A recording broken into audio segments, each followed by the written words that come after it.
La démocratie est partout dans les discours. Mais est-ce qu'on sait vraiment d'où elle vient? Et surtout, est-ce qu'elle existe vraiment chez nous? 2. Quand la démocratie est née? La démocratie remonte à l'Antiquité, surtout à Athènes en Grèce, environ 500 ans avant Jésus-Christ. À cette époque, les citoyens votaient directement les lois.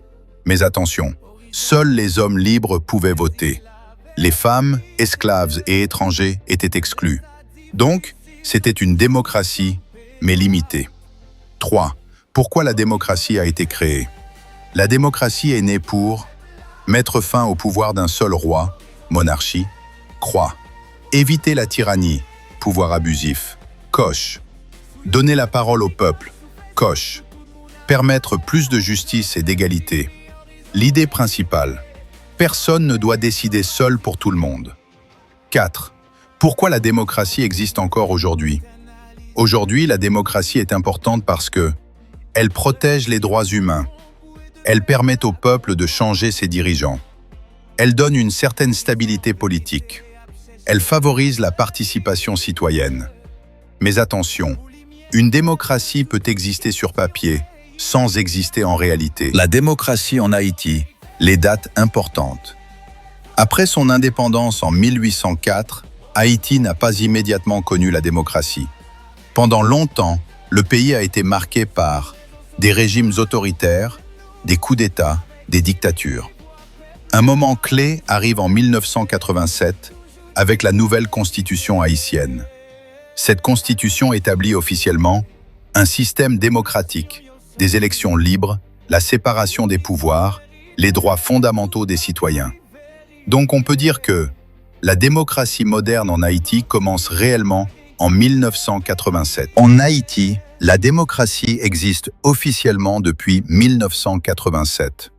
Mais dans la réalité, elle fait face à de nombreuses faiblesses qui empêchent son bon fonctionnement. 1. Faiblesse des institutions. Les institutions de l'État sont souvent instables. Parlement dysfonctionnel, élections irrégulières, manque de continuité dans la gouvernance. Résultat, le système démocratique devient fragile. 2. Justice inefficace.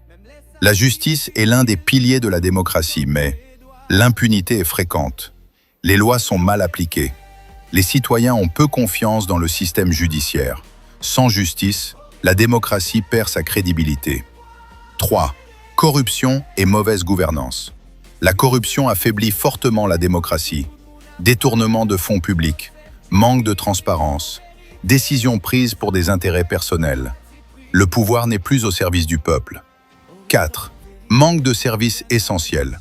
Une démocratie doit améliorer la vie des citoyens, mais accès limité à l'eau potable, peu de logements sociaux, système de santé insuffisant. Le peuple ne ressent pas les bénéfices de la démocratie.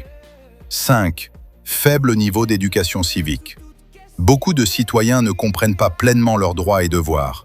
Faible participation électorale, manipulation politique facile, désinformation. Une démocratie ne peut pas fonctionner sans un peuple informé. 6. Insécurité et violence. L'insécurité empêche la démocratie de fonctionner correctement. Influence des groupes armés. Difficulté d'organiser des élections. Peur de s'exprimer librement. La liberté est limitée.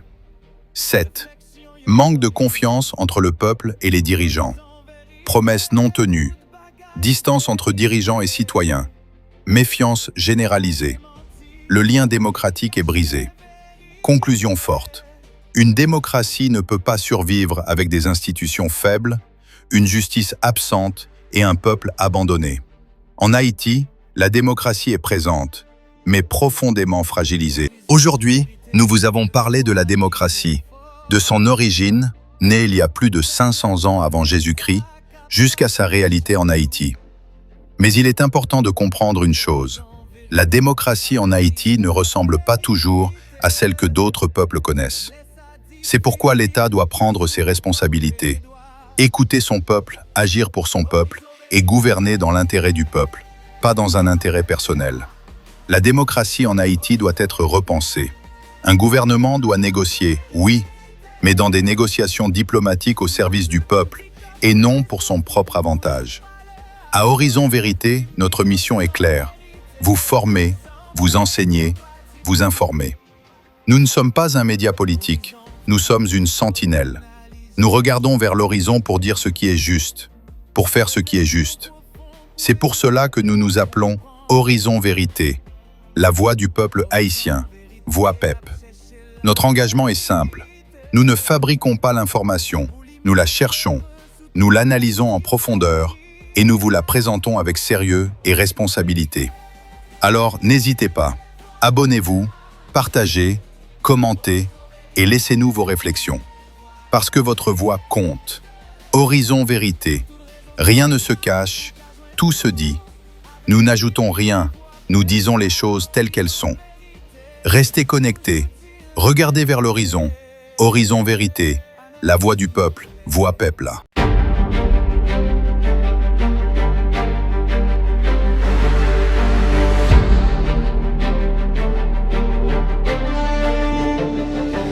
Horizon Vérité, elle veut voir li bien fort. Pour peuple la connaît ça qu'a passé chaque jour. Horizon Vérité, pas dit la vérité. Même les ça difficile, nous toujours camper droit. Horizon Vérité. Horizon Vérité, voix vérité. Sur YouTube, sur TikTok, sur Facebook, tout le monde a parlé avec Joseph, Jimmy, Horizon Vérité. Sans paix, sans parti pris. Horizon Vérité, pour analyse chaque jour. Réflexion profonde pour aider peuple à comprendre. Horizon Vérité, à chercher la vérité. Pour lumière claire sous toute question pays.